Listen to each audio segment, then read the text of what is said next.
আসসালামু আলাইকুম। মাঝে মাঝে কবিতা লিখি, সুখে বা দুঃখে, অজল জালাল নাম দিয়ে।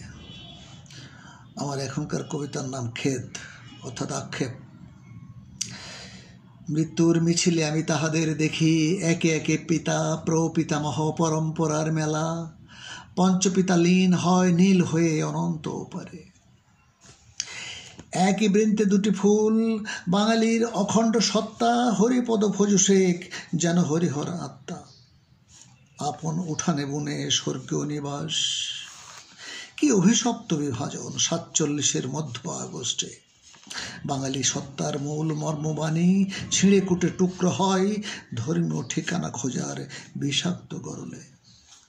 বাঙালির ললাটে আঁকা ঘটি বাঙাল নিয়তির লেখন, শেষ দেখা হবে না কো কাঁটা তারের দুর্মূল দাপটে। আমিও অপেক্ষায় আছি তোমাদের পথে। ধন্যবাদ।